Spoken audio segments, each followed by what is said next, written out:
Okay, everybody. How we doing? If you are new here or otherwise just simply confused, if you missed the attempt at doing this stream on Tuesday, it went horribly wrong. We ended up getting a brand new router yesterday. I replaced that thing with Haste because our Wi-Fi had just been acting up for like the past week. And things have seemed fine over the last like 24 hours or so that we've had it working. So we're coming in loud and clear, baby. Uh, well, okay. Now I can do my regular intro, I suppose. Welcome back to another stream on the Haunted Hippie channel. Tonight we are doing Halloween franchise trivia. I tried to do this on Tuesday, like I said, but I promptly deleted that attempted live stream in shame. So it no longer shows up on my channel or even in my own YouTube studio. I didn't even just private it. I was so mad. I just deleted it in shame. So if you were confused, this is our second attempt at doing Halloween franchise trivia this week. So it sounds like we're coming in loud and clear. I'm gonna scroll back up on the chat and let's see who is here. Hopefully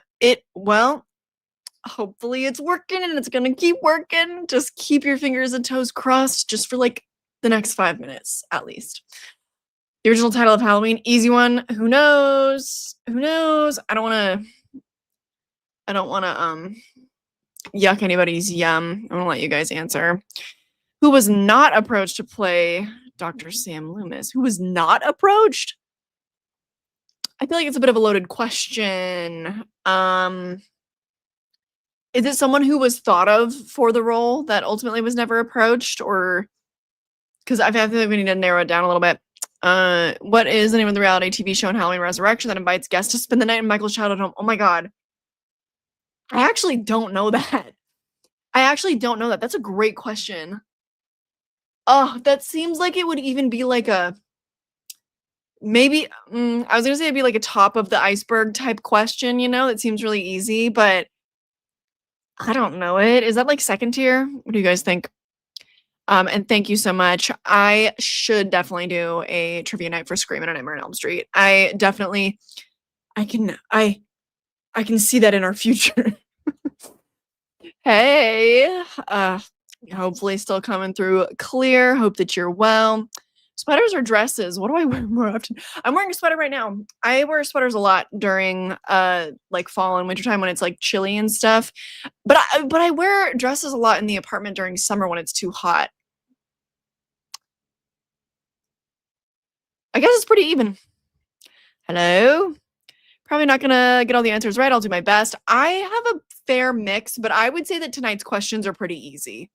I think that if you're like almost any level of Halloween fan, you're gonna get at least, I don't know, you could even get like half of these right, especially if you've been on my channel for any length of time. This is a lot of stuff that's somewhat common knowledge here. Some questions are a little more difficult for sure. You know, can't be too easy on you. Oh, hell yeah. Oh, you got the book too? I am covering that in a couple weeks. And guys, my trick-or-treat deep dive is almost done. It's almost done. Yeah, had to make up for it, especially because next week I only am going to be available to stream one night on Wednesday. So I'm actually considering doing maybe a weekend stream, either this weekend or next weekend, because next Wednesday I have a Halloween 3 watch along scheduled, but I want to spend more time streaming this month. It's October. Oh, you saw Michael Myers from Halloween Ends mask at Spirit Halloween, all the fake gunk. Yeah, because it's so hard to do. Like, I feel like most store-bought Michael masks are gonna be really cheap because the amount of like the molding, the layering of the latex, the coloring, like those things are really hard to make. So it'll be hard to find a good one out in the wild. Oh, yes, I do ask the questions, and I will get started in just a minute. I'm just catching up with whoever is here. But yes, I have got 21 questions for us tonight. So if there's, and I'm going to be going in order tonight. We're going to be covering Halloween through Halloween 6. So hopefully that sounds good to everyone. That's why I say like tonight, maybe we'll do a more difficult round at some point in the future covering these movies. But tonight is more for, casual fans, the first 6 movies. Who was supposed to be the second killer in Scream 3? Thank you for the tip. I forget her name. Isn't it the other like annoying actress girl? I'm pretty sure. Sorry. I'm supposed to not answer. I'm supposed to let the chat answer and not mess it up. But hello. At Shake Shack. Ooh. God, Shake Shack is so good. It's like I think actually probably the best fast food in the entire world. Better than In-N-Out, Taco Bell. Like it is ridiculous. It's not really the cost of fast food. It's kind of expensive, but it's so good. Surgard. Hello. Yes. Oh, the modem looked different too. Like it definitely looked like a newer model to the one that we'd been sent. And I'm just like, I know, Spectrum, I know that we don't know the difference. And so when we first move in and we sign up for the package, they probably just like sent us a modem that had been used before. And it was some old model. And the new one I got, it looked very like modern. I was like, oh yeah, this is different. I don't think that we had the right one before. Yes, the babysitter murders, indeed. Although, if you watch my deep dives, I can't remember which one it's in. There's a little bit of a discrepancy. I think that it was Erwin Yablans or something that was like, no, that was never the working title of the movie. That was never the blah, blah, blah. And then maybe it was like Tommy Lee Wallace or I saw some other interview where they were like, well, yeah, the original title was The Babysitter Murders. And then John realized like, there's no movie called Halloween yet and blah, blah. So there's a little bit conflicting information on that, but I think it's true. Don't remember. It was who was supposed to play Sam Loomis. Can I answer? Because I think that it was Christopher Lee. I think it was Christopher. Oh yeah, right. I'm behind on the chat. So you guys have already Peter Cushing. Actually, I think that Ryan might have been the only person to answer it so far. Who did Laurie kill at the end of Halloween H2O? 20 years later. Come on now. We know that. I guess it could be a trick answer though. Let's see what people say in the chat. Oh yeah, people know. The paramedic. I have not read the Halloween 3 novel. I would love to. I got to get my hands on, if there's a Halloween 2 novelization, I need that. I need the Halloween 3 novelization, of course.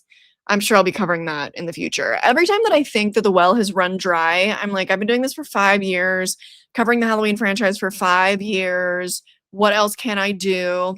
And then something comes up, and it's the other books, I think. Hello.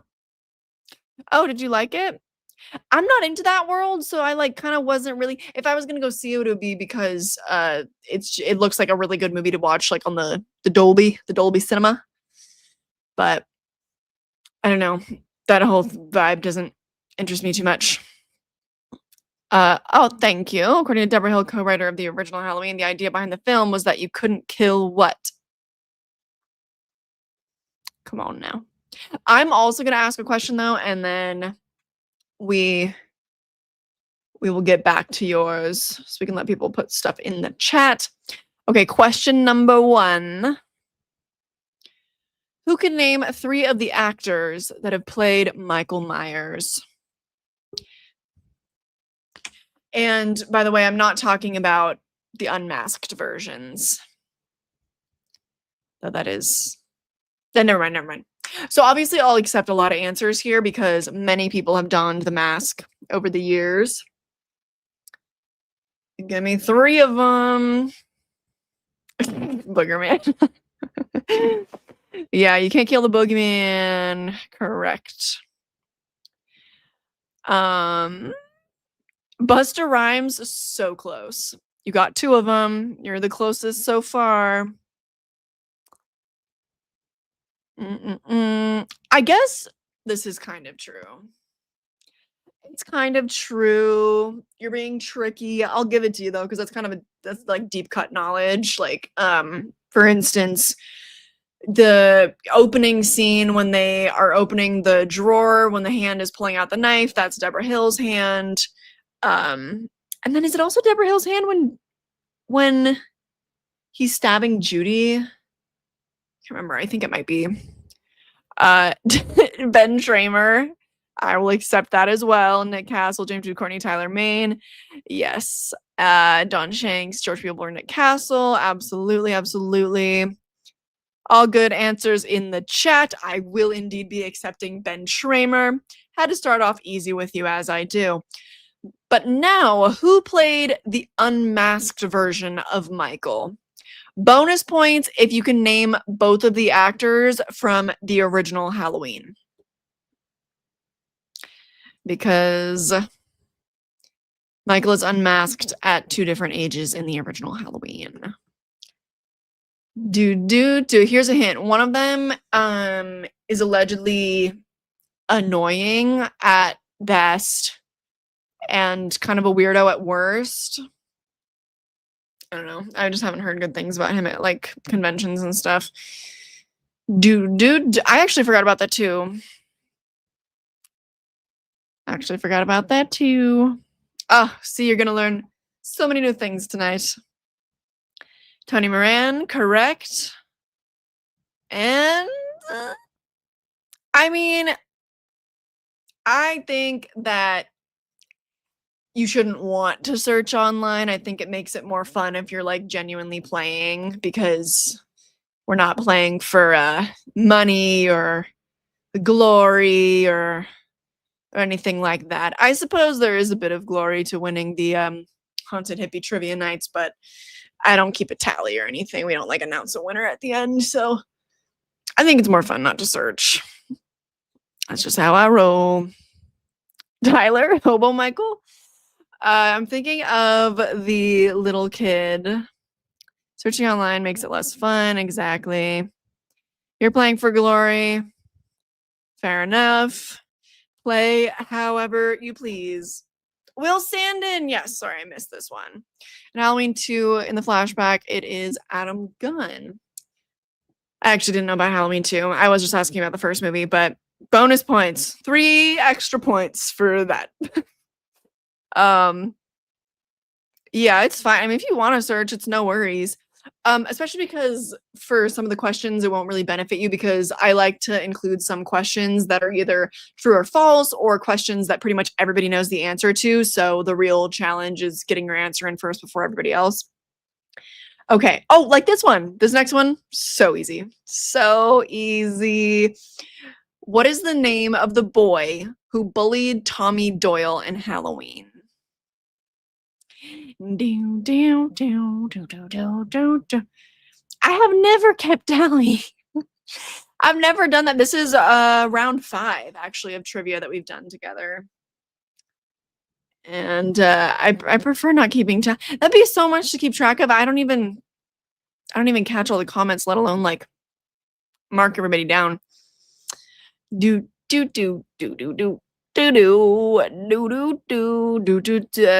sorry. Sorry.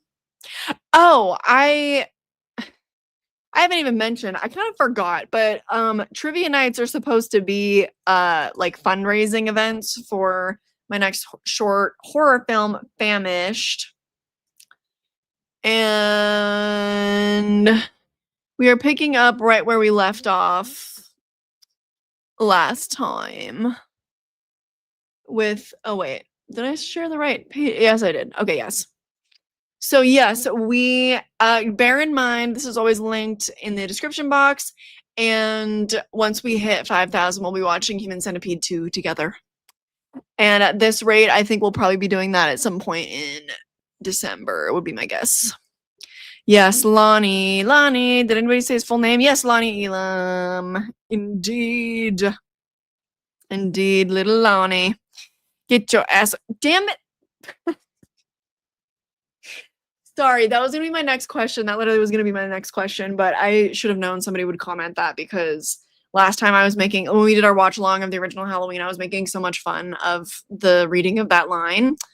And that was going to be my next question, but it's fine. At least I came up with 21 questions instead of my usual 20 for tonight. But yeah, my question was, what does Dr. Loomis shout at Lonnie Elam to shoo him away from the Michael Myers house? I guess I could have just like pushed that question off and then not read that comment out loud, but this is a live stream. We make mistakes in real time and they can't go away. Oh, what is the killer called in the script and credits for Halloween in 1978? Good question. Oh, got a film recommendation based on bullying? Okay. All right. Yes. Is it Playground, that Polish movie? Because I watched that a couple months ago and I will never watch that again. No thanks. I welcome the day. I welcome the day that we sit down and we face our fears in the name of independent short horror films. I welcome it. Yes, The Shape. Femish. I actually like that. Should I change the spelling of the movie to that? I kind of love that. Oh, hello. I'm well. I'm so stoked that I am almost finished with the Trick or Treat deep dive. It's almost done. You're going to get it on Monday. And I think that it rivals the length of my Nightmare Before Christmas deep dive from last year. It's going to be like almost 45 minutes long. So it's juicy. Juicy. Indeed. Yes, The Shape, right? That's my answer for that question, Lexius. That's what everybody's saying, so I'm assuming I'm correct for that one. Hello. In terms of Halloween, oh god, no, it's a wonderful whimsical journey to venture through the Halloween franchise. I promise that it's worth it. Not to say that there aren't more bad movies in the franchise than good ones, because that's probably the case, but god, they're just all special. They're all different, and it's fun to watch them to like get more involved with the fandom and stuff, and just I enjoy being in the know, but I guess if you don't feel compelled to like be in the know, then maybe not, but it's fun. It's gonna be great. It's gonna be great. Oh, thank you. Who played Tommy Doyle in Halloween, The Curse of Michael Myers? Oh, the man. The absolute man. Yeah, Paul Reddington. Yes, indeed. Oh, I'm excited for this. I'm really excited for this. Yeah, new adaptation of The Hand That Rocks the Cradle. Micah Monroe and Mary Elizabeth Winstead. Two of my queens. You kidding? All right, my next question. We got a true or false. First true or false of the night. True or false. John Carpenter was ecstatic about the success and continuation of the Halloween franchise with Halloween 2. What do you think, folks? True or false? Was John Carpenter stoked? Stoked to make Halloween 2?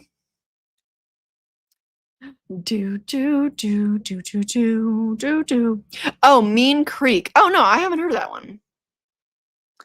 I also thought maybe you'd be recommending Jawbreaker. Mean Creek. Mean Creek. 2004, promising. A 3.6 on Letterboxd. Takes place in Oregon? This just keeps getting better. Oh my god. Teenagers living in small town Oregon take a boat trip for a birthday celebration. When they get an idea to play a mean trick on the town bully, it suddenly goes too far. Soon they're forced to deal with the unexpected consequences of their actions. I love how vague the synopsis is. Seems like a twist on the bullying trope, bullying the bully. Okay, that one's going on the watch list. Hells yeah. All right, true or false? John Carpenter was ecstatic about making Halloween 2. False, false, false, false, false, false. Any contrarians in the chat? Any contrarians in the chat? Nope, not a single one. Everyone knows that is false. John Carpenter doesn't get excited about anything. He got Halloween 2 an abomination? I don't know if I've ever covered that in my research. I don't know if I knew that. That's so funny. But I say that lovingly. Yeah, I wanted the movie to be a one and done. Absolutely. I don't yet. I don't, but I will by January. I'm hoping there will be a Black Friday sale on these shelves so that I don't have to pay as much for the third one. Oh, you're a little behind on the watch list. You need to watch Saw, Inside, Wolf Creek, and for today, Wicked City. Oh, nice. I actually stuck to the watch list challenge last night and I rewatched A Haunting in Connecticut and it sucks. It's not good. Oh, played by a young Josh Peck. What?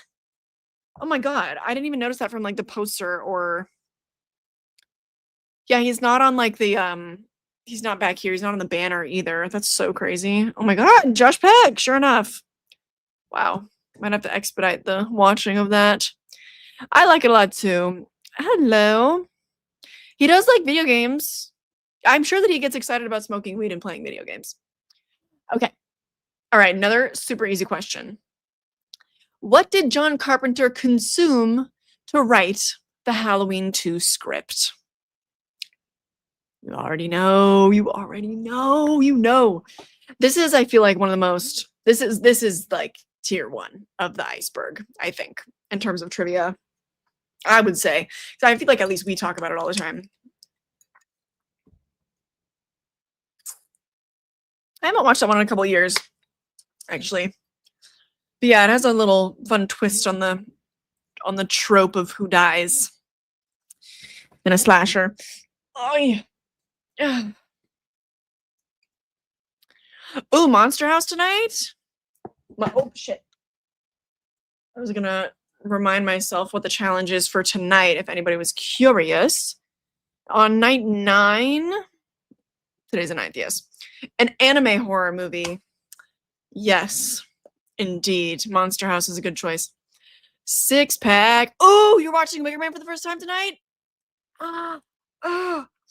Good. Yes, 6-pack booze. Indeed. 6-pack of beer. I think you're the first one to fully type it out. Everybody's crushing it very fast. Yes, alcohol. Close. Not coffee. But that would be a good guess, too, I feel like. I feel like if I were 10, that movie would have scared the shit out of me. And if I would say up till maybe like age 20 even, that movie probably could have scared me because the like over the top, goofy jump scares and stuff really worked on me back then as a teenager. And it was really popular at that time. So honestly, big ups to you for recognizing it as a bad movie at age 10. Could never have been me. Oh, specifically Budweiser. Yes, I didn't even have bonus points to you. Bonus points to you. One of the guys from Final Destination 2 is in it. In Haunting in Connecticut? Did I totally miss that? Wait. Kyle Gallner is really good in it. He's really great. But who from... I don't know who. You gotta give me a name. I'm like looking at the cast. I can't tell who. Carpenter said it was around 2 a.m. with a 6-pack. He had writer's block and then decided from that moment to make Laurie and Michael brother and sister. Indeed. That's how that abomination of a storyline came to be. Oh, now you're watching Night of the Animated Dead. Oh, fun. But and Mean Creek. Oh my god. I also didn't realize that either. My bad. Ryan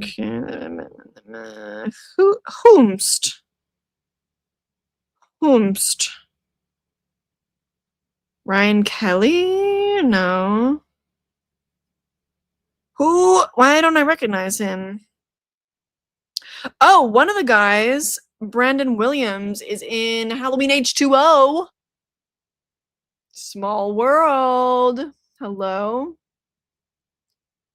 Okay, I can't figure it out. Anyway. Okay, next question. Who was briefly attached to direct Halloween 2 before it was passed off to Rick Rosenthal?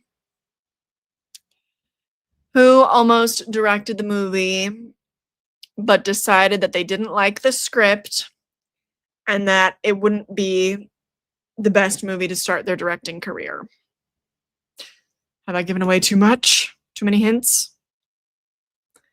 Nah, I feel like this one is, I feel like it's level 2 of the iceberg. I think all my questions tonight are honestly like level 1, level 2. I don't think we have anything that's level 3 or below. I mean, maybe. We're starting off easy. Oh, Scooby-Doo on Zombie Island. Fun fact, you do see that movie briefly in Trick or Treat. It's one of the Easter eggs that I point out. Not George Romero, it was Tommy Lee Wallace. It was indeed Tommy Lee Wallace, the man. Yeah, he was a big player in the original Halloween. He was, oh my God. I think he was an editor. I don't know why I can't remember right now. I think he also did production design or something. He was very involved in Halloween, and the original producer of the first 3 films, Irwin Yablans, felt that he contributed pretty greatly to the original Halloween success. And so that was why he initially offered him the job of directing Halloween 2. But the script, in Tommy's words, became something that he felt like he didn't really recognize from the first movie, and he wasn't very keen on going back to make a sequel because he felt like they'd kind of like done the thing with the first movie. And yeah, he felt like it wouldn't be a good place to start his directing career. So yeah. Then he would go on to direct Halloween 3. Sorry. I think like allergies and got itchy eyeballs. Oh, Trevor Morgan played the teenage boy in Final Destination 2. Is he? Oh, he looks so different on his Letterboxd page. Oh, Letterboxd, come on now. Now it's not loading.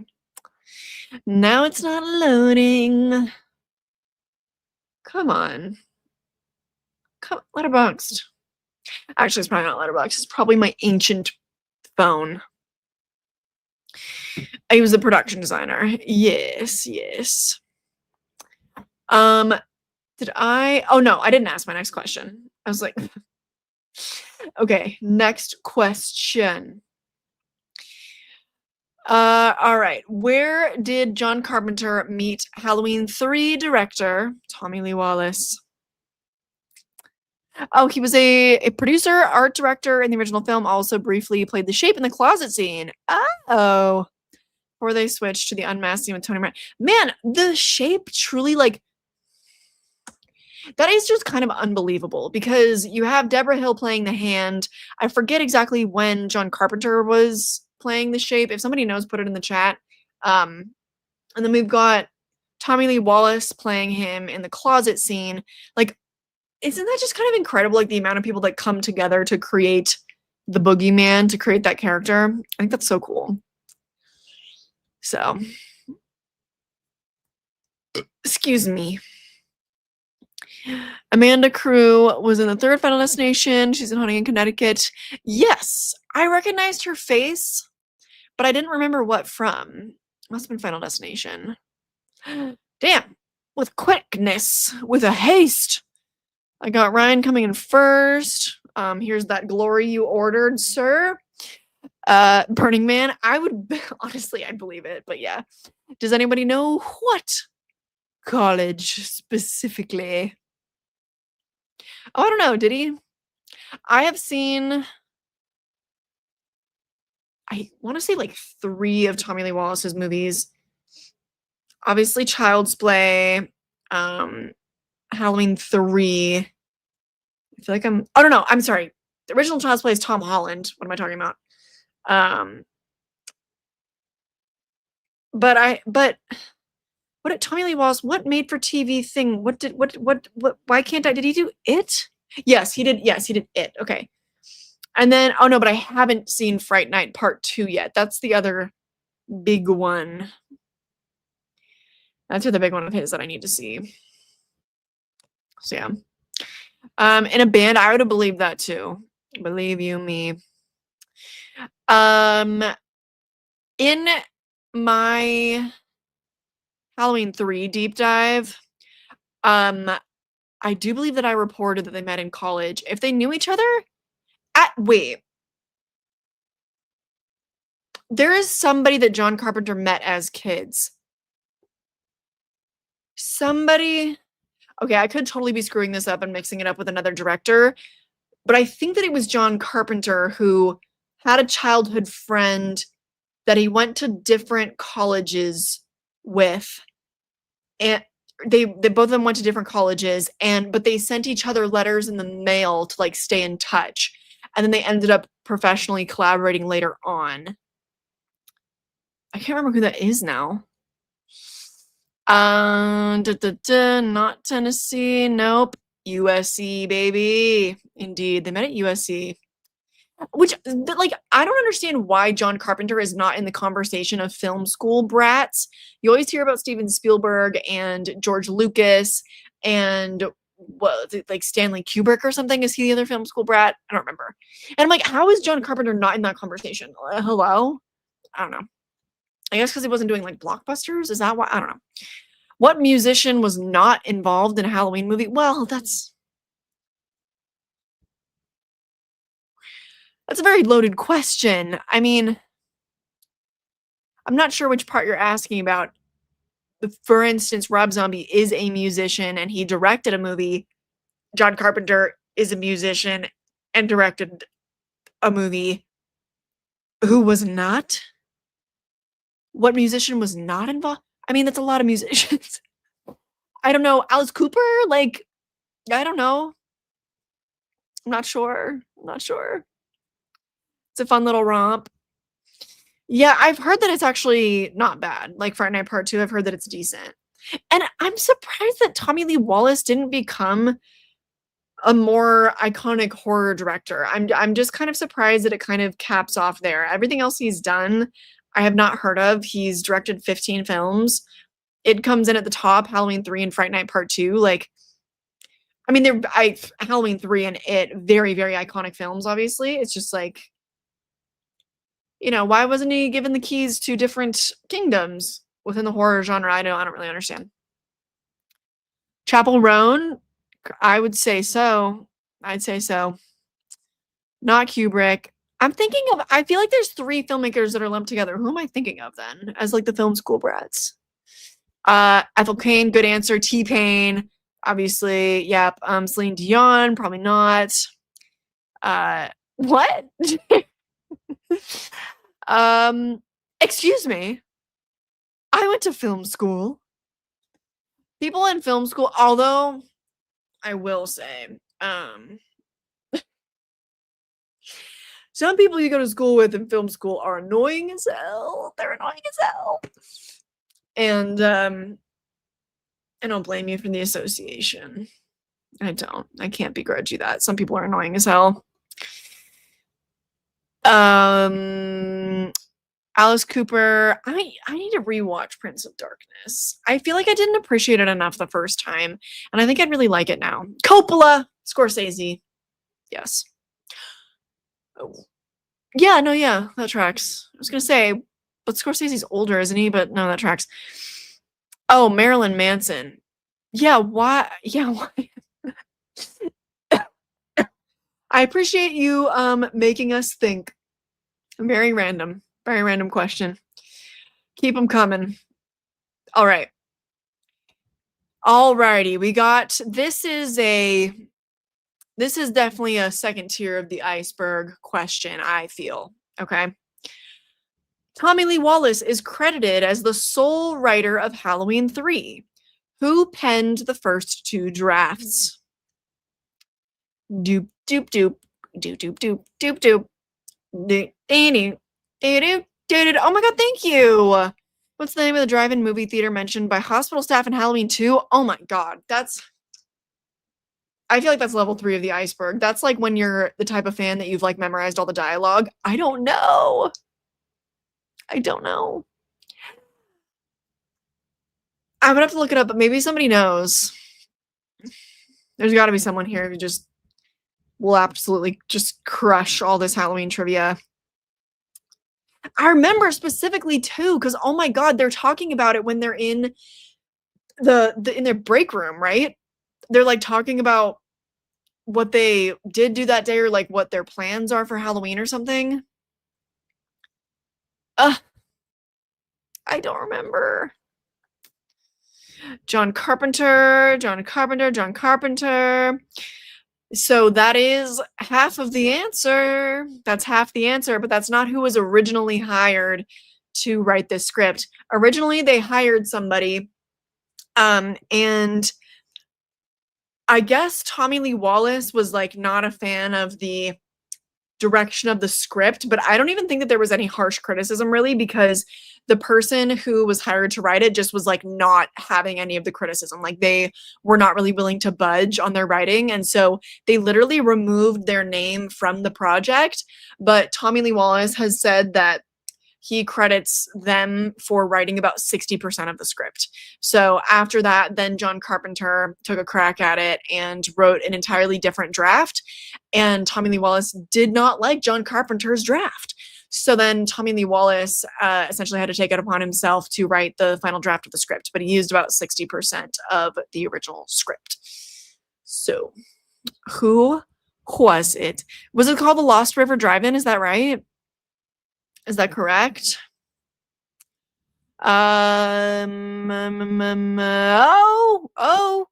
Close. Some guy named Nigel, remember hearing about? I'm gonna go with Deborah Hill's my official guess. No. I mean, honestly, who knows? Like if John Carpenter took the charge of like writing the second draft of the script, but Deborah Hill was kind of she was kind of the genius behind John Carpenter and a lot of the moves that he made. So honestly, that might be right. I'm not sure. Yes, the break room conversation, but I don't remember the name. I don't remember. Oh, yeah, the guys in Scream 2. Sure. Yeah. Clock it. Yes. I mean, it's spelled, I think it's spelled Niel, but who fucking cares? Yep. Nigel Neal. What mask does Michael wear? Oh, good question. Who's gonna be the fastest in the chat? Who's gonna be the fast? Oh, shit. William Shatner. Yes, indeed. William Shatner. I saw somebody, it was like a post that got reposted to Instagram or something, and someone said, would production have gotten sued in today's day and age for them using the William Shatner mask? And I don't know. I don't know how that works. They're still using it currently. Like, I don't know. Star Trek has only been around for, well, I mean, a long time. What, like 70, 80 years or something? So it's not like it's public domain or anything. I don't know how that works. Yes, Captain Kirk, I will also accept. Shit, Hammer, I will also accept. Oh, a clown mask first. Okay, all right. Yes, true. That is also a sneaky correct answer. Indeed. And also bonus points, yes. They painted it white and they removed the eye sockets. Didn't they also turn it inside out? I swear they turned it inside out and they put their own hair on it. Right? They cut and they didn't like remove any sort of eyeball from the mask, but they cut the holes a little bit bigger, I think. So, is that enough to avoid copyright? That's pretty crazy. They painted it white, removed the sideburns. Ah, that's what it was. Yes. Good question. All right. Is it annoying that I preface the question with like, I think this one is tier 1 on the iceberg. This one's tier 2. Because I do think this one is tier 2. I can stop doing that though. I just like to, I don't know, hype it up, the difficulty of the question. Whose voice is featured in the Silver Shamrock commercial? Have a couple deeper cut questions about Halloween 3 before we move on. All right, right on. um, preface, like I explain a little bit about a thing before I get into the thing itself, you know? I preface a question with a little bit of an explanation. Oh, you saw William Shatner at Comic-Con.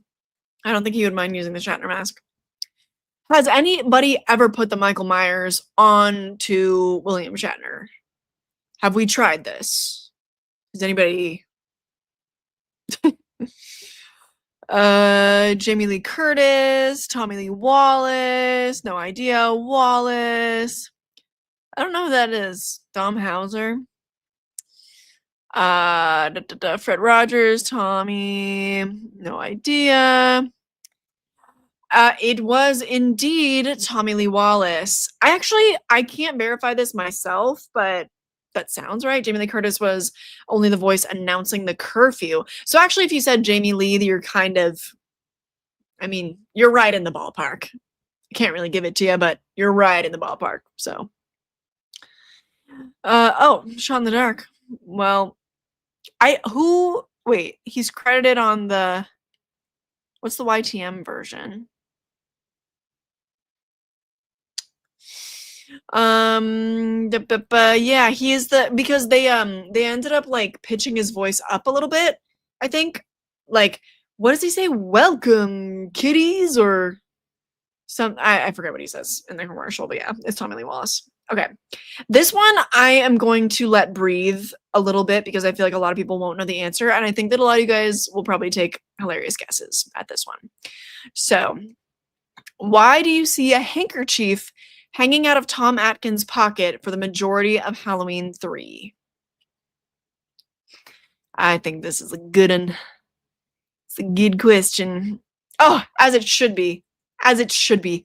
Perfect film. Perfect film. I mean that only a tiny bit ironically, truly. I love that movie so much. Oh, YouTube Music. Yeah, I don't think he's actually credited in the movie itself. I'm pretty sure it's like an uncredited cameo of him in the commercial.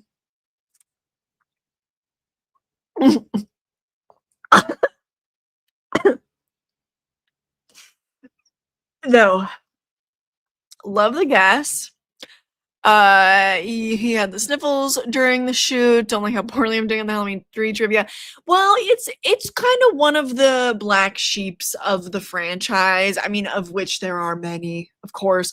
Oh, that's a great question. Not a trivia question, but just a discussion question. What do you guys think is the true black sheep of the Halloween franchise? My top 3 guesses for what people are going to say are Halloween 5, Halloween Resurrection, and Rob Zombie's Halloween 2. Those are my top guesses. I think that arguments can be made for like kind of a majority of movies in the franchise.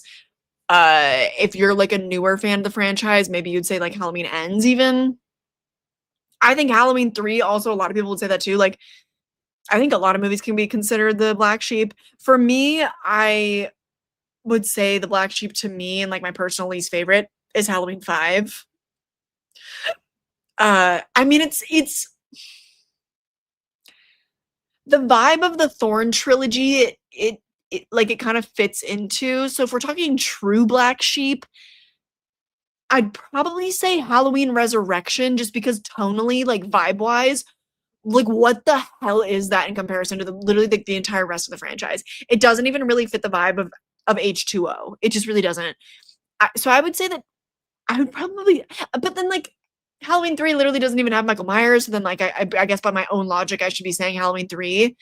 But Halloween 3 feels like it has the same tone as the first 2 Halloweens. Like it feels consistent. It feels within the universe. Probably also because the first 3 movies are all shot by Dean Cundy. Like that helps.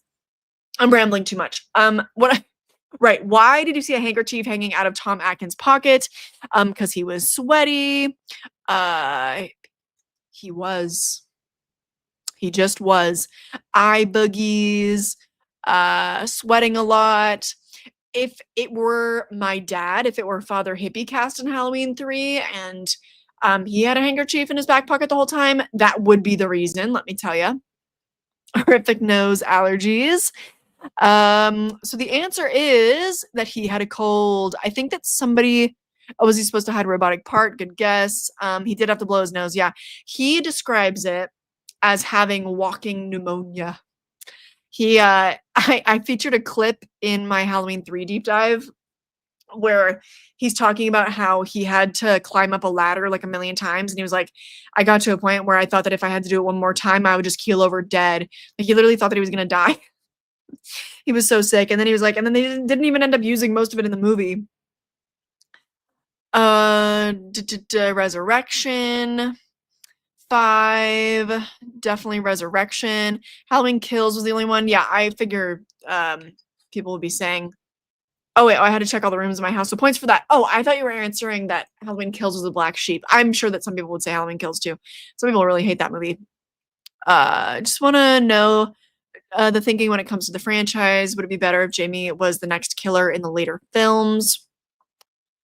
I don't think so. I have a lot of love for the David Gordon Green trilogy. I think to like have one last hurrah with the character of Laurie as we know her, I feel like that was the right move. Even if like when you look like on paper, it seems super repetitive, but I think that every single director that's come into this franchise has put their own stamp on it. And um I have love for all of them. So it's really hard for me to be objective in that case because as time goes on, like even the movies that I hate most in this franchise, like Halloween 5, I love it. I love how stupid it is. Like I love them all. I will never begrudge the moment I have to sit down and pop literally a single one of these movies in. I enjoy all of them.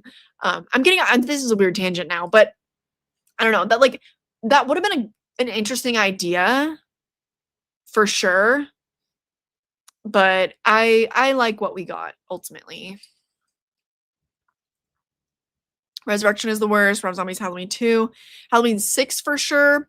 I could see an argument made for that one as well. But Halloween Ends for me. 5 and 6 are awful.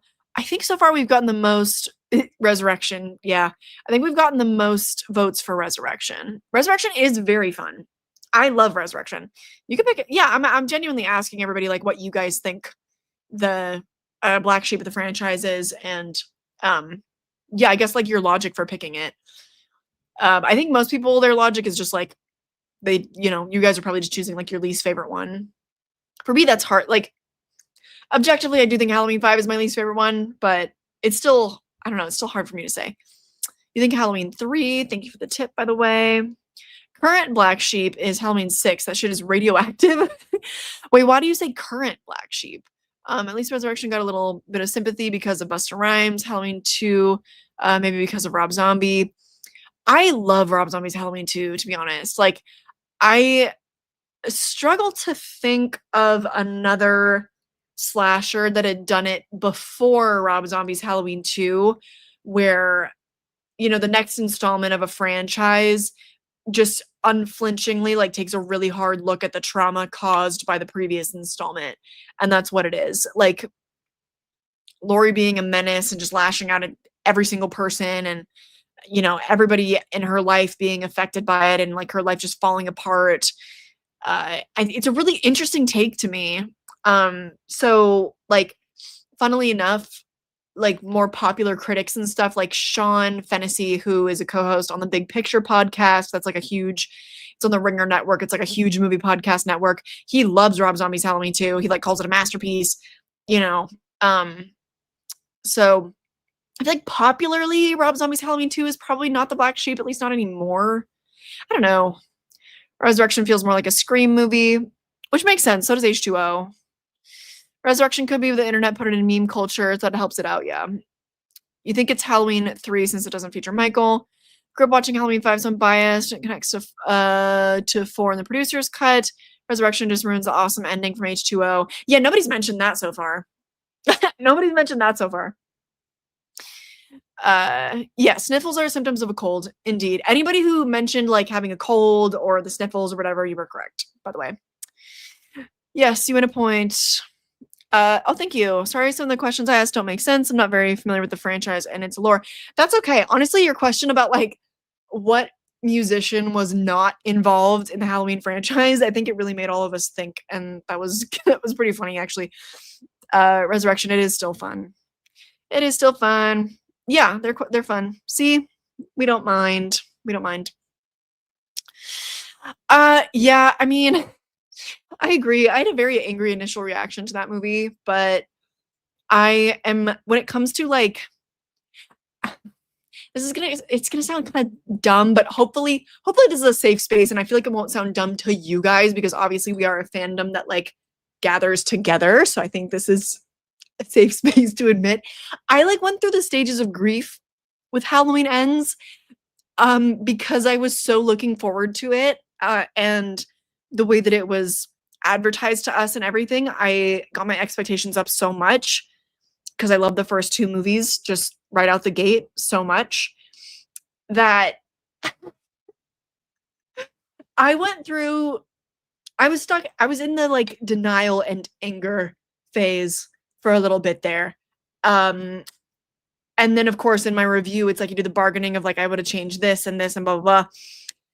And I don't think I ever really hit depression with with my Halloween Ends grief, but I'm certainly at acceptance now. I have been since, I don't know, probably, like, last year. In 2023, it's still like a year after it came out, it still was too soon. I was still like, "Oh my god, this is still so bad. Like, I can't believe this happened," but I'm at acceptance now. I accept it for what it is, much like, I accept Resurrection for how terrible it is, but how fun that makes it overall. And even Halloween 5, which just obliterated the perfect ending of Halloween 4, but now, I accept that now. I accept it for what it is, you know? So anyway. Okay, I haven't asked a question in a minute. Next one is true or false. And if you guys know a little bit of like the rumored lore behind the answer, 12,000 bonus points to you. Okay, true or false? Deborah Hill and John Carpenter did an early treatment of a Halloween 4 script. Beep boop beep boop beep boop. Appreciate the PTSD take on Laurie in Halloween 2. I don't get why Annie doesn't take it seriously, just get killed again. I feel like she does. I mean, it depends. I think it depends which cut you're watching. I feel like in the director's cut, she definitely does because she's like, "Oh yeah, Laurie, like you're the only one whose life got fucking trashed." Like, she's like in it with Laurie. So I kind of disagree on that. Oh, hello. We're playing a little trivia. Donald Pleasance is my favorite thing about Halloween 5. Yeah, fair. Yeah, fair. He's just screaming at a child for like the whole runtime. Ew, sorry. I agree. I agree. And I love that John Carpenter's The Thing is featured in the opening of Halloween Ends because The Thing from Another World was featured in John Carpenter's original Halloween. So good. That's the kind of Easter egg and little homage that I love because it's not that kind of thing is just it's not so in your face. Like you need to have a few layers of knowledge to be like, it's good stuff. Halloween Ends needs to leave. Yeah, reading the Halloween Ends novel, I think that did help. I did that. That was no, that was in 2023. I think that I had rewatched the movie before I reread the novel though, so I still wasn't appreciating it. And then I read the novel, and then I think I was like coming around more. I'm pretty sure there's a lot more information in the novel. If you guys want to watch my novel to movie comparison from 2023, I'd recommend doing that to like fill out the gaps of Halloween Ends. I warmed up to Halloween Ends when I watched all three in a row. Same, we did that together last year, actually. Don't want any more Halloween films. Can't take it anymore. Just a good Nightmare on Elm Street reboot. Sure. I hear ya. I hear ya. Yes, okay, so true or false, Deborah Hill and John Carpenter did an early treatment of Halloween 4 script. True, true, true, true. True, false, true, true, true. I think we only got one contrarian in the chat. Indeed, it is true. Does anybody know the lore behind this? So, yeah, they had done an original treatment of the Halloween 4 script, and there was a rumor flying around. I only heard this from one person in modern day who was interviewing, I think it was Dwight H. Little. or maybe it was Alan Howarth. I forget who was being interviewed, but the interviewer mentioned this bit of lore about that treatment. Does anybody know? Is that third tier of the iceberg? Does anybody know? Don't think Michael was involved. It was still like 3. I think that's a good guess because like originally when they were making Halloween 3, that was the plan. So I wish that we knew like what the ideas were for, the further anthologies of Halloween, but they didn't ever end up getting that far. So we'll never know what could have been. I don't even know what their ideas were for that beyond 3. But I want to see if anybody else guessed it. Oh, Halloween 5 or 6. You haven't seen them? Oh, I think I might end up spoiling. Let me see. Oh no, I don't think I really spoiled the movies actually with my trivia tonight. It's more like behind the scenes type stuff. So so you're actually good to go on the rest of the trivia tonight if you haven't seen 5 or 6. The better cut of each. I'm unaware of a different cut for Halloween 5. There are extended scenes and stuff. I can't remember if on my physical media, if there is an extended cut. There certainly are the deleted scenes though. And there apparently was a scene that they shot where Michael was like beating up a bunch of and killing like a bunch of members of a SWAT team, but that didn't even make it into the deleted scenes. So I don't know if that's just like a rumor now. I'm not sure. Halloween 6, oh my god, the cuts are very different. I prefer the producer's cut. In the past, I didn't care about like the story of the producer's cut and all that. I just cared that like the vibes were better in the theatrical cut. It was more ridiculous, over the top. There were more kills, there were better practical effects and stuff. That was all I cared about back in the day, but now I would definitely say producer's cut. So, yeah. Why are you protecting him? Like, she would even have the wherewithal to like, come on, Loomis. Can't warm up to ends. That's fair too. We need Friday the 13th as well. Absolutely. Yeah. Would have connected to Colonel Cochran. I mean, I don't wait, is his first name Connell? I just said Colonel. I'm not sure about that. I have no idea. Yeah, same. So all right, I don't think anybody knows for sure. This one interviewer, he mentioned that in the original treatment that John Carpenter and Deborah Hill did, that there would be like some sort of ghost element to Michael Myers in the Halloween 4 script. And I wish that I was able to like track down where he got that information and where that came from. I don't know. I'd have to go back and like find that interviewer, and maybe I'd be able to like DM him on Instagram or something. And like, I don't know, maybe he just made that up because he was trying to get something out of Alan Howarth or Dwight H. Little or something. But like, he had to have heard that from somewhere. So yeah, I did feature that in my deep dive last year. So that was a tough one. Like I said, I was going to get a little bit more difficult with it. Who composed the music for Halloween 2 through Halloween 6? And more specifically for the Thorn trilogy. Ryan George pitch meeting. I don't want to redirect traffic. It sounds like what the exact pitch meeting must have been. Oh, it's like a sketch. I would be surprised if I didn't put some sort of sketch like that in my original review of Halloween Ends. Because I think we all were wondering like how that pitch meeting went down. I think we all were just trying to make sense of it. Yeah, producer's cut. Absolutely. Oh, when they wanted to make Michael more supernatural and fear-based. Oh, I mean, you might be onto something for 4. Yeah. Shoulder pads, Michael. I totally forgot until I went back to like rewatch my deep dive from last year to get the questions for this stream. I had forgotten that Tom Morga. Oh, wait. Can't talk about it. Never mind. Who inspired the character of Michael Myers? Who inspired the character of Michael Myers?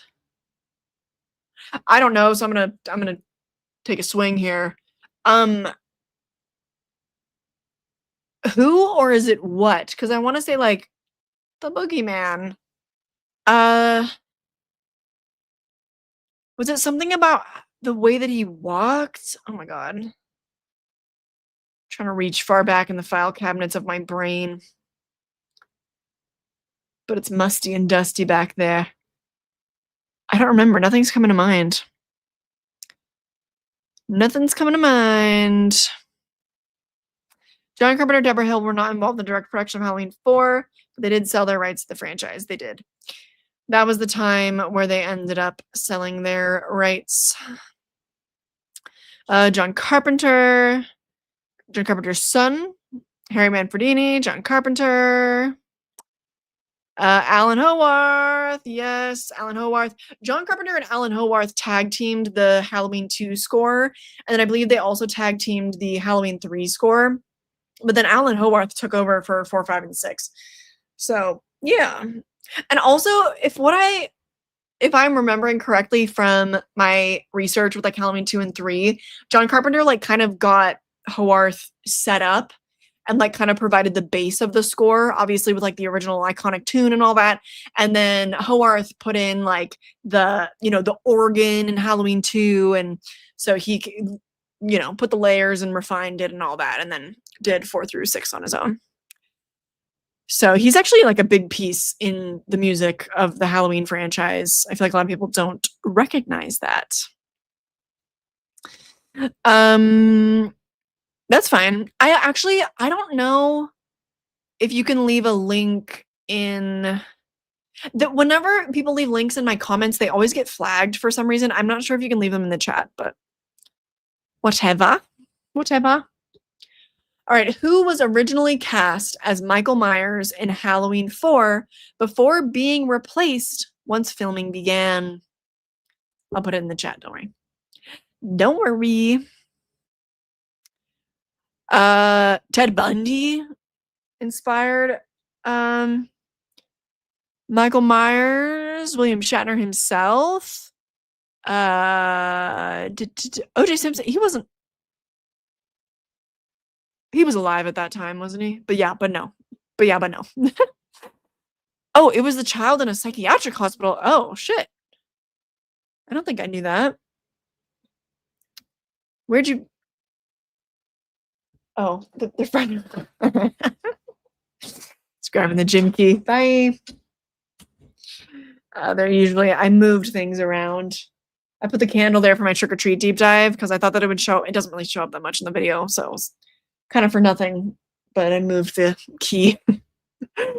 The Devil's Rain. What is that? Is the child in a psychiatric hospital from a movie called The Devil's Rain? Is that... I'm sorry, I'm trying to like patch this together. Yes, who was originally cast as Michael Myers in Halloween 4 before being replaced when filming began? And suddenly a wild Scott appeared on his way to the gym. Well, I only got a couple answers for this one so far. Tom Morgan is correct from the Entertainment Wizard. That is correct. And I forgot after I rewatched my deep dive, like, it's actually so amazing how much falls out of my head only a year after putting a video out. But I had totally forgotten that he had done like half of the scenes. Tom Morgan had done like half of the scenes in Halloween 4. I had always praised George P. Wilbur's performance because he's the one who's credited as playing Michael Myers in the movie. And I had always praised him as like one of my favorite portrayals of Michael besides like my core 3 top picks or whatever. Actually, he might have been in my top 3. James J. Courtney, Nick Castle. I think it might have been George P. Wilbur. I think I put him in my top 3. Who else is... Hold on, I'm gonna take a little look-see. There's also Don Shanks, Tyler Mane, Chris Duran, Brad Lorry, Dick Warlock. Maybe I put Dick Warlock in my top 3. Oh my god. I'm sorry. I told you I have allergies. But It's literally Tom Morga in all my favorite scenes of the movie, like the gas station scene, that's Tom Morga, and a little excited.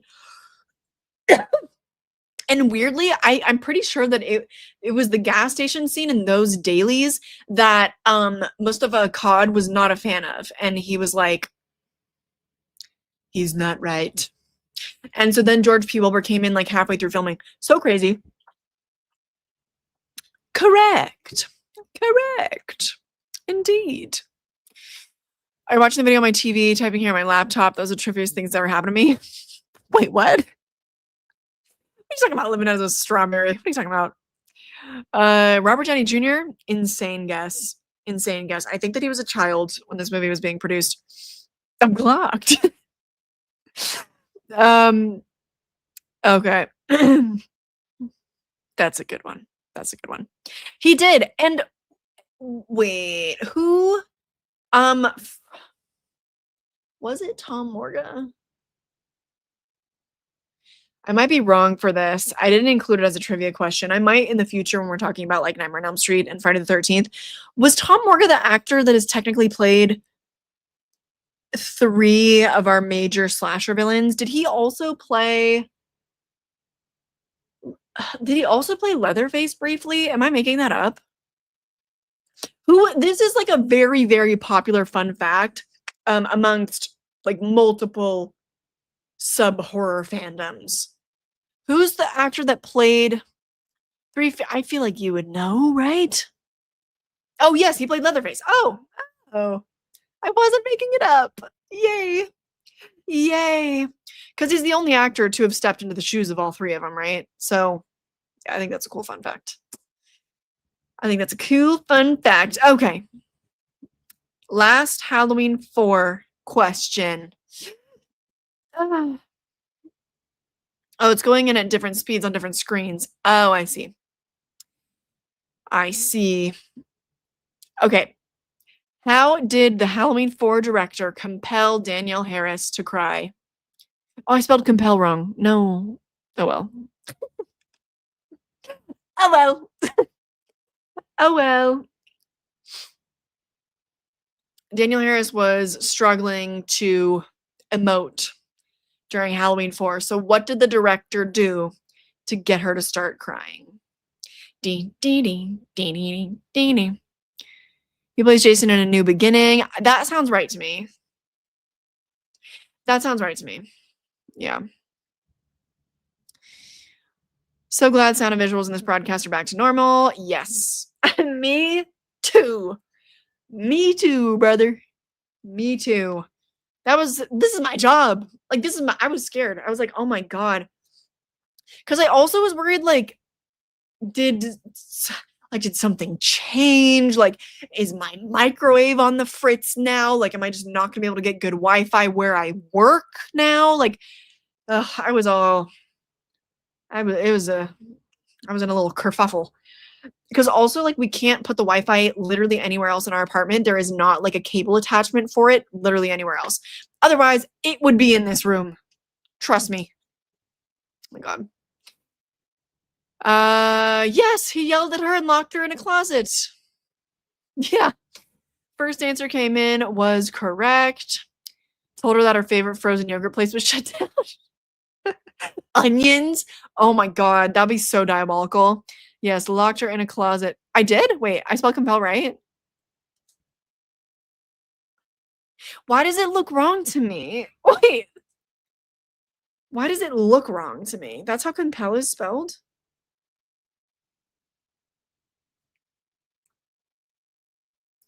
The Wi-Fi is not working on my phone, though.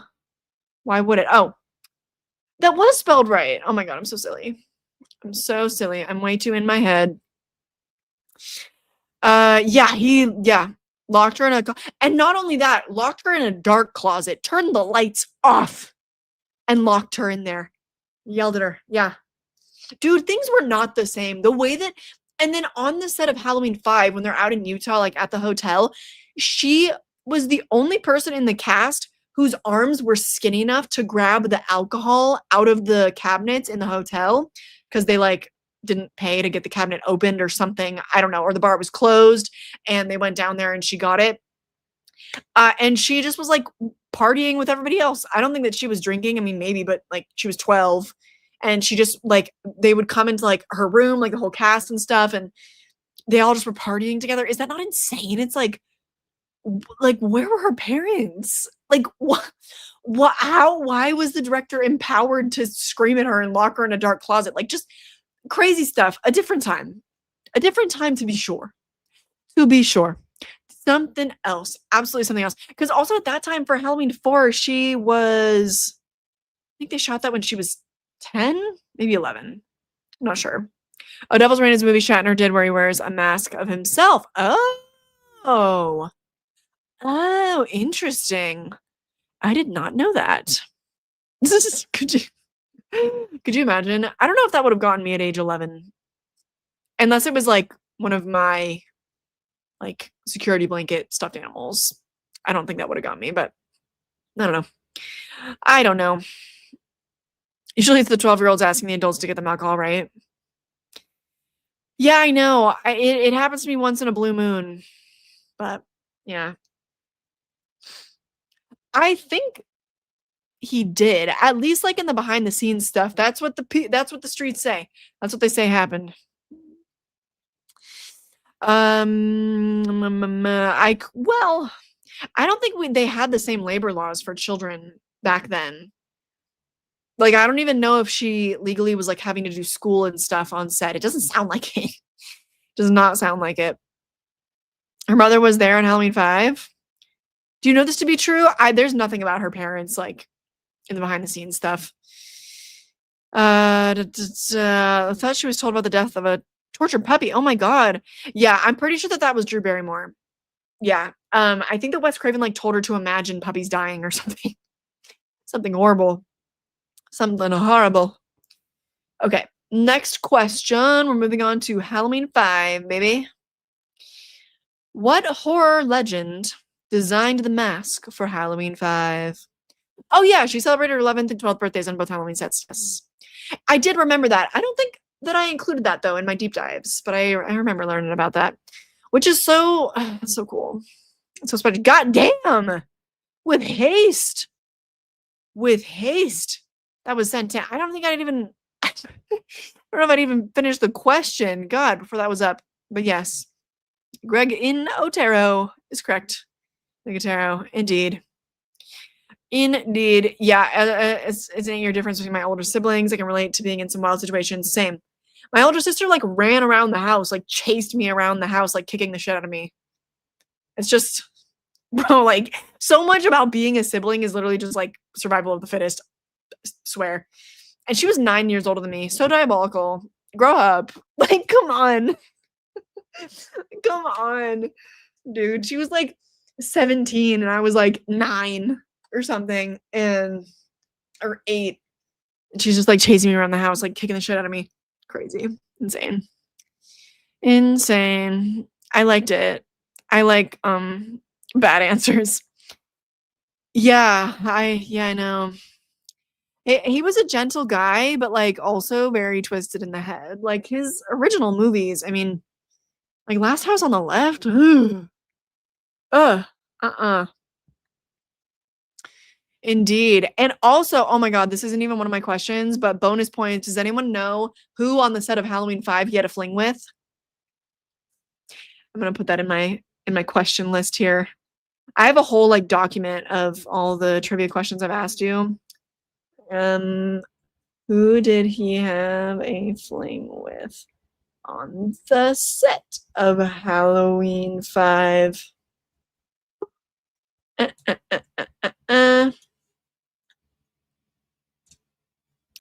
I gotta throw that in there. It's a good one. It's a good one.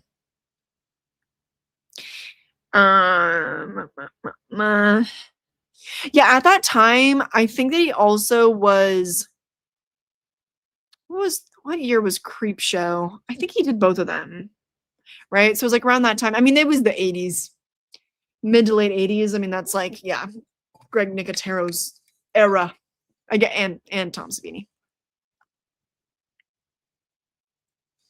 Oh, yeah. Oh, yeah. Oh, yeah. She just wants to be as involved as possible, baby. Your brother is 7 years older than you. You were the menace, not him. For real. I always, like, because my older sister was, like, so mean to me or, like, didn't want anything to do with me, I always, like, wanted an older brother. I was like, an older brother would protect me. I don't think that's true. I don't think that's true.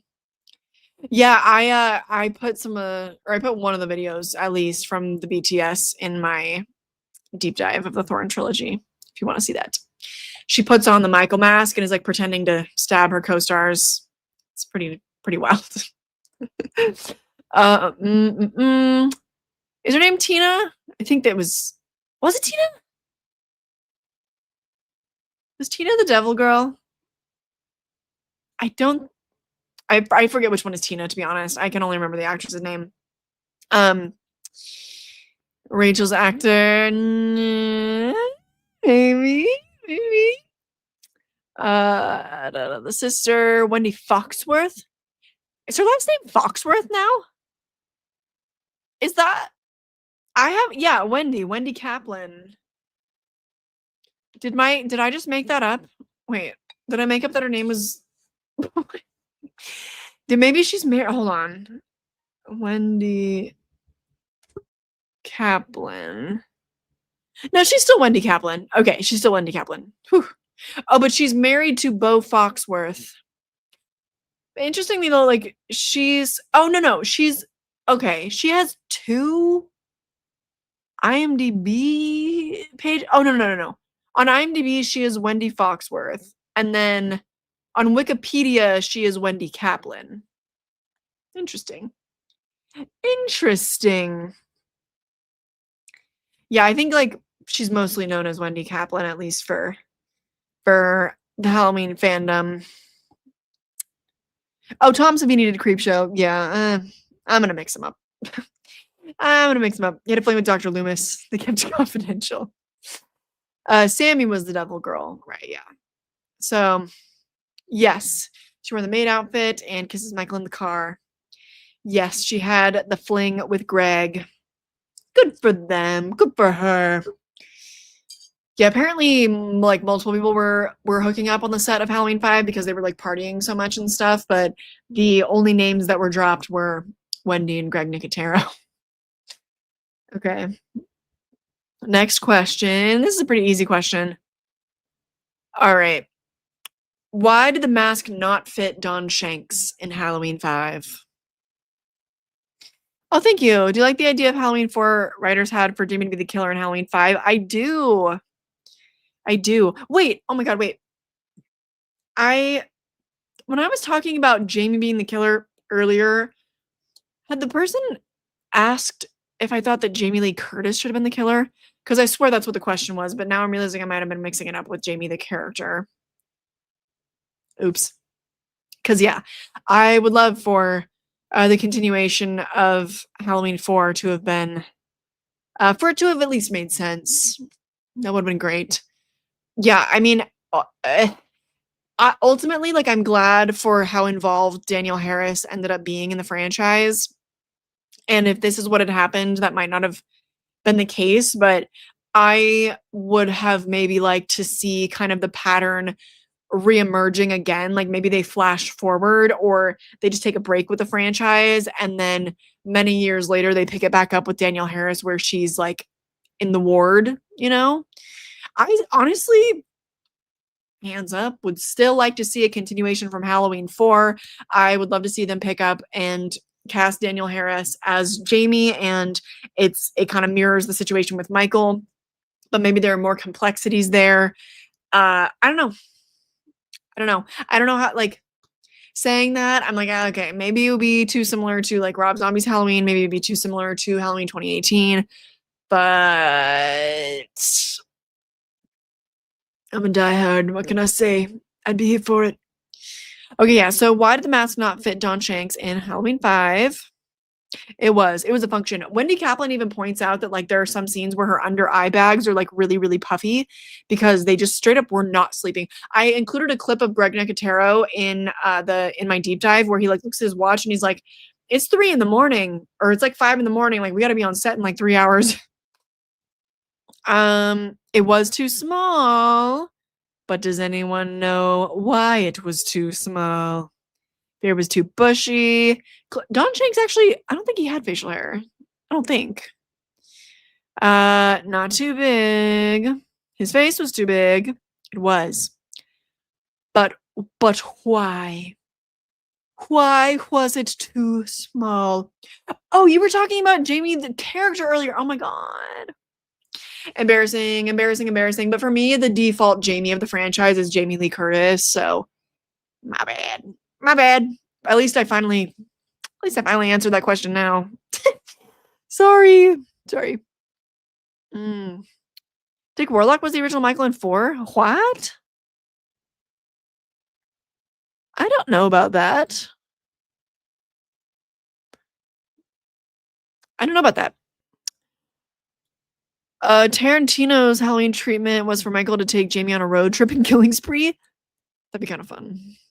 Honestly, I'd appreciate that more as like a parody. Like, I wouldn't want that to be an official installment, probably, but I feel like they kinda did that with Corey in Halloween Ends. I feel like Halloween Ends is like an unofficial sequel to Halloween 4 in a way. It's almost like a fan fiction version of a sequel to Halloween 4. Is it not? No, it was not a child size mask. It was made from Nicky, as in Nick Castle. No, not his nose. It was molded after the wrong person. I'll take it. Yeah, Greg Nicotero molded it to his own face and his own head, so it didn't fit. Like, because Greg Nicotero, I'm gonna like look up his size. Actually, it's like his height. I'm curious. But Don Shanks is a really big guy. I wouldn't be surprised if, like, yeah, Greg Nicotero is 5'11", and Don Shanks is like 6'3" or something. Hold on. 6'1". He's only 6'1". Oh, I thought he was taller. But yeah, he's a much more broad fella. Broad fella. So, and then I covered this in my deep dive as well, that I swore that I had remembered somebody like leaving a comment in one of my videos, or I saw it on like IMDb trivia or something, where they had to like cut a slit up the back of the mask, and that's why the neck looked so awkward and wide in Halloween 5. But then I didn't find that at all in any of my research when I actually did the deep dive. So, I mean, it sounds right, and like the mask does look like that. So I'm pretty sure, like, I don't know. I'm tripping. I don't know. Because I swear that was the case. Oh, Mrs. Elrod, I second that. Jamie Lee Curtis, yeah, making her the killer would be a little questionable at this point. Yeah. Oh, why was the mask CGI in Halloween 2, or is that a spoiler? I mean, it, like, overall it was not, but they did have to like supplement some scenes with VFX for it. So that's I guess that's the reason it's not very glamorous. I think I covered that in my deep dive of H2O. What did I compare H2O to? Oh, I compared Halloween H2O to Halloween Ends. That's what it was. That's where that deep dive is. Oh, Dick Warlock was Michael at the gas station? What? But the mask maker was fired and Dick went with him in solidarity. Fangoria got mad, so they get no coverage, or they didn't hire the mask maker. Oh, no, I remember that story, but according to the mask maker, I forget his name now, and I featured this clip in my deep dive. He was talking about, I'm pretty sure he was talking about Tom Morga. If he wasn't talking about Tom Morga, that's how it's framed in the making of deep dive anyway, so that's why I reported it as such. But yeah, within 30 minutes, he literally got rehired. Because production was being completely unreasonable. He literally was like, because they wanted him to like cut the eye holes bigger in the mask, and he was like, I cannot, like, the glue will not be dry. I cannot complete this in the 3 minutes that you want me to complete it in. If you put it on that actor, he will faint from the fumes. Like, you cannot do this. I can't do it. So yeah, he got fired and then rehired in like 30 minutes. Oh, thank you. And Rob Zombie's remakes, what character does his wife Sherry Moon Zombie play? Easy peasy. We got oh, his name was Nicky at the time. Oh, because his last name, that makes sense. I assume Nick Castle, my bad. Yes, Michael's mom. I will also accept Magic Horse Lady. I will also accept Dr. Loomis. Yeah. Yes, Michael's mom.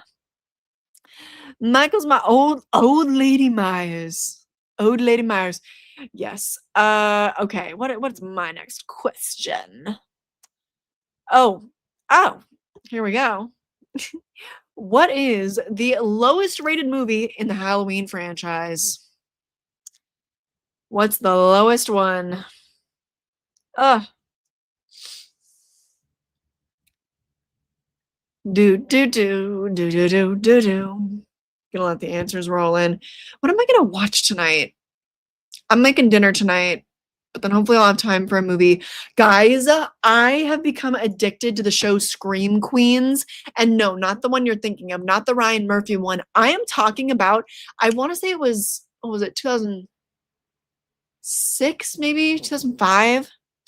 It was a reality TV show featuring Shawnee Smith and James Gunn as judges, and they're featured throughout the episodes.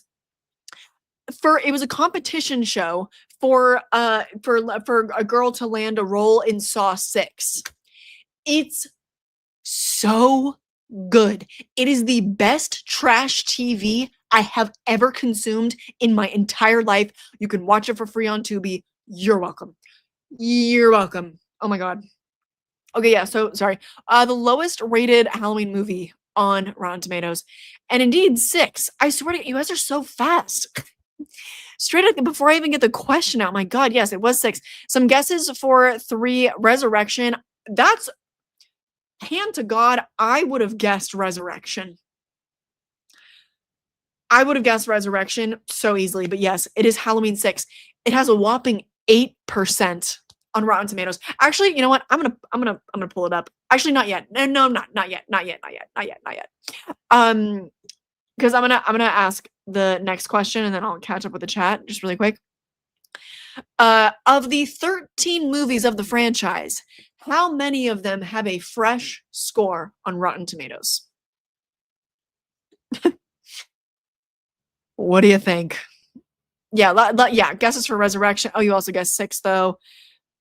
Yeah. It's 3. Oh. No, we can't joke about that.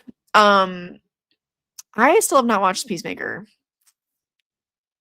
It is not Resurrect. I mean, look, if it has changed in the last 24 hours, I'll eat my words here. But I'll pull up the whole page for you. I'll pull up the whole thing. Let me see if it's. Yeah, no, it is indeed Halloween 6, The Curse of Michael Myers.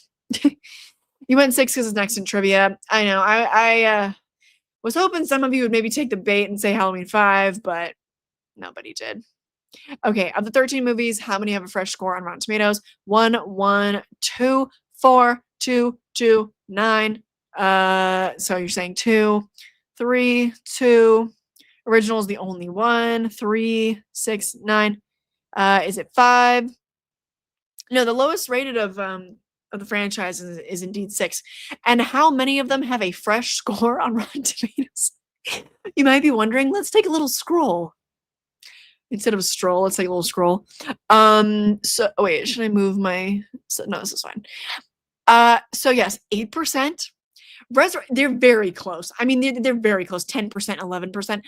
I thought that it would have been a Resurrection, even though I think the worst one personally is Halloween 5. I would have thought that 6 would have been above 5. That would have been my guess. Halloween 2 is a 25%, which is so crazy because like the most positive reviews that I see on Letterboxd, I feel like, are online critics. Like they're maybe not like official critics. They're probably, I don't know if they're on like Rotten Tomatoes, but anyway. And then Rob Zombie's Halloween 2. This one shocked me, a 34%. Halloween 4, 39%. This also shocked me. Halloween Kills, that doesn't surprise me at all. I honestly thought that it would have been lower, even though I love the movie. Halloween Ends, that seems about right. Season of the Witch, this pisses me off. H2O, this kind of, I honestly thought it'd be a little bit lower. There are only 2 movies of the entire Halloween franchise with a certified fresh rating, and I would not have guessed that Halloween 2018 would be one of them. I think we all just like were so surprised by Halloween 2018, and like it just was so refreshing and it welcomed a lot of people into the franchise that I don't know. I feel like if Halloween 2018 were to come out now, I just feel like this wouldn't be the case. Maybe I'm wrong. I don't know. But yeah, only 2 of the whole franchise. And it's like literally not even close. Drops down to 54. It's so crazy. So yeah, I don't blame people for guessing that the only certified fresh one would be the original. Um, you guessed 3. I mean, I would have guessed that like, yeah, I probably would have guessed like 5. There are a lot of, admittedly, like, even though I like them, I know that there are a lot of admitted stinkers of the franchise. I would have guessed like the original, obviously. I probably would have guessed Halloween 2. I don't know. I would have guessed, what else would I have guessed? I probably would have guessed Halloween 4, I think. Halloween 3, certainly. That's 4 of them. What else would I have thought would have gotten a fresh rating? I mean, maybe only those. Maybe only those, honestly. But 2 is crazy. 2 is crazy. Almost every Saga Beginner was fresh. Except for the reboots of the Halloween franchise. Only Halloween 2018. Yeah, that boggled my mind, to be honest. All right, this one I think is a little bit of a deeper cut, and then we'll end on an easier question. Daniel Farrens pitched the script for Halloween 6 by saying it's Halloween meets blank. Halloween meets blank. Actually, I feel like bigger fans are probably going to know this one pretty easily, but hopefully not. 3 did make it to 4th, but the bar was low. The bar was so low.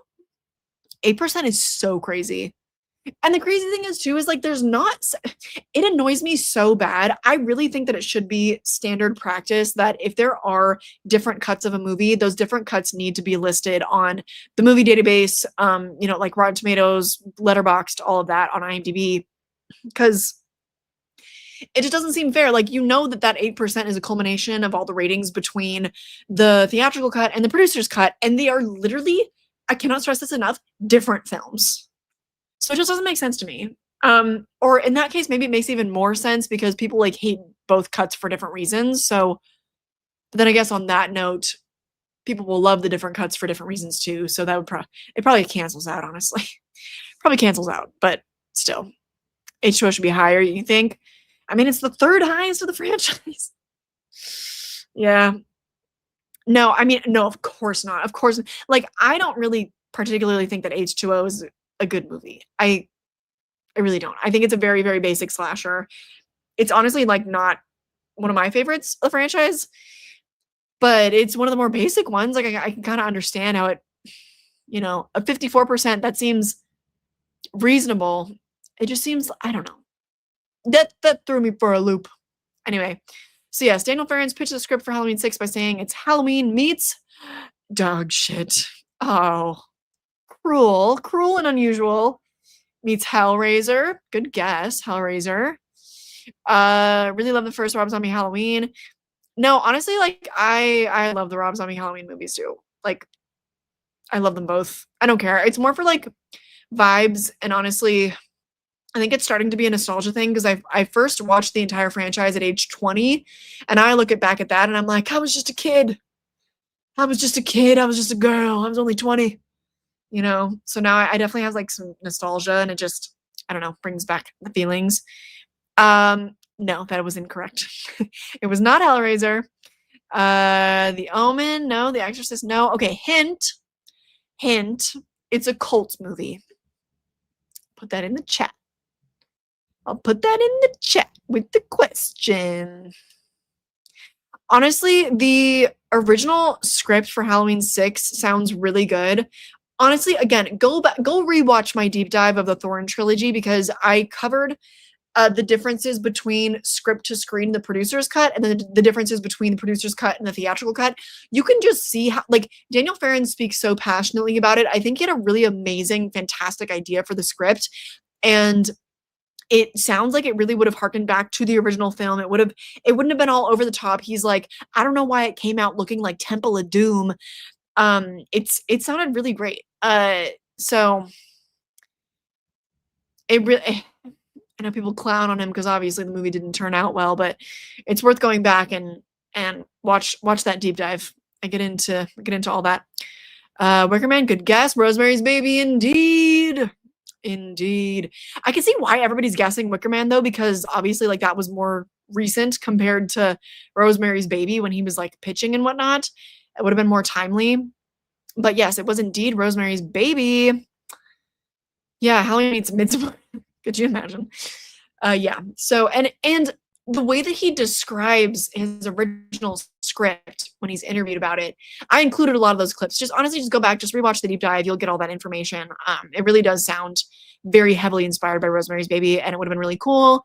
And Halloween 6 is just kind of a bummer all around. I have a lot of love for the producer's cut just because once again, grief process coming to acceptance. I love it now, but God, it could have been so much better. All right, last question of the night, everybody. Easy one, easy one. And then also, if you know any of like the details of the story as well, then you'll get extra bonus points and extra bonus glory. The producer's cut doesn't have that annoying editing like the theatrical, has a better story in my opinion. Yeah, I agree that the story is better. I used to think the vibes were better in the theatrical, but I don't know. I might have flip-flopped on that. I don't know. Okay. Last question. Why didn't Danielle get cast in Halloween 6 despite getting legally emancipated to star in it? Oh, oops. Here we go. Put that in the chat. And if anybody knows like certain numbers, logistics, if you know any of the background lore on this, once again, extra bonus points and glory. Extra bonus points and glory. Doopy-doopy-doo. Most people know surface level the answer. It's pretty. I would not put it this way. Didn't get paid enough. That's how I would say. Yeah. She grew a sense of dignity. No. No. Oh. We're on the right track here. We're on the right track. Does all come back to money. 4,000, that is one of the figures of the lore. It is. Oh God, I know. But they would literally it just wouldn't be possible. It's so sad, but like I would love for his original script to actually be shot and released, but they would have to go back and do so many reshoots for it to make sense in the way that he wrote the script. It sounds like it would have been really good and really moody, and it really would have felt like the original. Ugh. Became such a mess. And honestly, it's the Weinstein's fault. Weinstein's fault. They wanted to pay her scale, and she asked for a bit more. They thought her character wasn't worth it. Correctamundo. So the $4,000 comes in because she spent upwards of $4,000 to get legally emancipated, and because they only wanted to pay her scale, they offered her $1,000, which to me is just crazy. Because let me look up.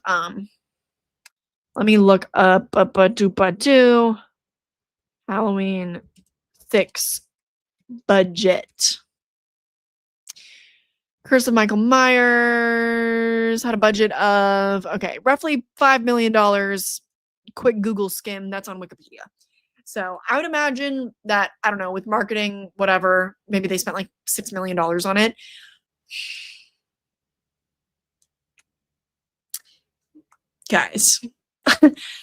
Guys, I think they could have shelled out like $5,000 for fucking Danielle Harris. A recognizable name, someone who like, even if you put her like this big on the poster, would have sold more tickets. She brings value to the franchise.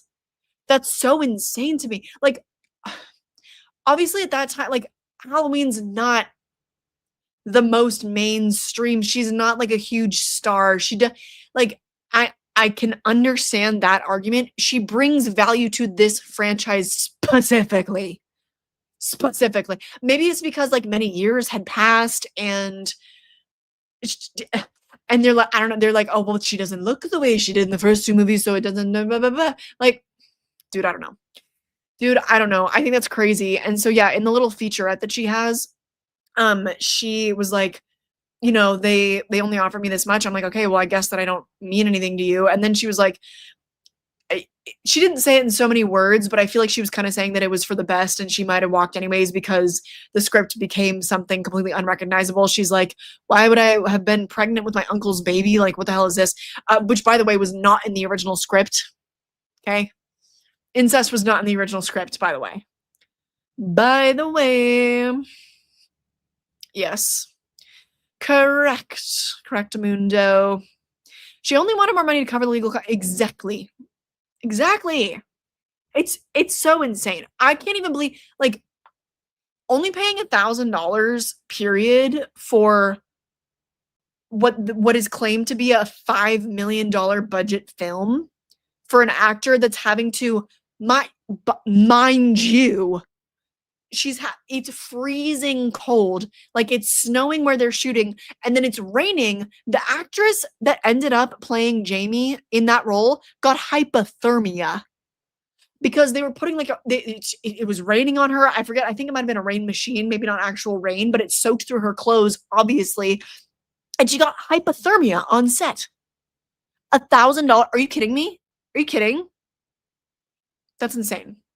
That's insane. Sorry. Rob paid her the 4K both times, probably. I hope so. I don't know if I've ever actually fully looked into that. Oh, thank you. Even though I don't know half the questions you asked, I feel like I walk away with more knowledge about it. That's what I hope for. This is supposed to just be fun for the whole family, you know? I hope we're just learning fun things and whatnot about franchises we like. Right? Right? Right? Yeah, it's no, I have not. I have not. No, she is not. That's the classic poster. Hello. Sorry if anybody's just popping in now, but I will be ending the stream relatively soon here. I've gone through all my questions for tonight. I would love to try to schedule another trivia night for the Halloween franchise and do like the back half of the franchise for round 2. And that's why I'm thinking of squeezing in a weekend stream either this weekend or next weekend, because next week, like I said, I am only available on Wednesday for a watch along of Halloween 3. Yay. And then the following week, I am only going to be available Tuesday, Wednesday. So I'm thinking we watch, Halloween 4 and 5. Should I break that up and then we save Halloween 6? And then we do another trivia night the last week of the month, maybe? That's kind of what I'm leaning towards now. Let me know your thoughts.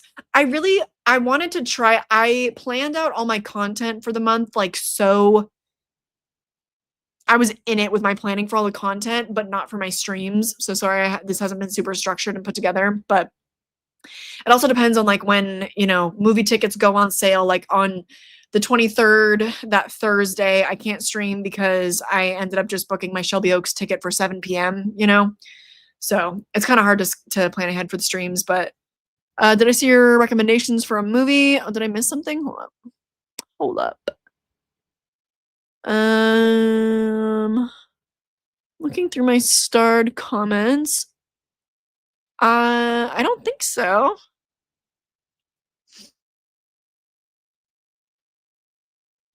Unless I did. Maybe it wasn't a starred comment.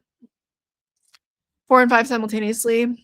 It'll be a fun challenge. You want me to do a double feature? Oh, God. I don't think so. I don't think. A double feature? I don't know if I have the time. I don't know if I have the time. Because I also was thinking of like, oh, should I? Well, I mean, I guess if I'm doing it on like a Saturday, if I do it on Saturday, but then we'd have to do it like midday because I'm busy on the evenings. I'll have to think about it. Maybe I'll post a poll because that's interesting. You raise an interesting point. But then it's like, for me, it would maybe be nice because then we could include like people who are over in like UK, Europe and stuff. People in like different time zones would be nice. But then I'm like, but then I'd have to be watching the movies like in the middle of the day. And I don't love doing that. I don't know. We'll see. Saturday night is hockey night. We'll see. We can't do it then. Sunday, I have standing family dinner nights, so I wouldn't be able to do it in the evening on Sunday. I'll probably post a poll. I'll post a couple of options because I just don't stream on weekends anymore. So I gotta get a feel for who wants to be there. So yeah, keep an eye out for that on the post tab of my channel, and then I'll probably also post a poll like on Instagram. So just keep an eye out, and I will see you soon. Either way, bye. Thanks for playing.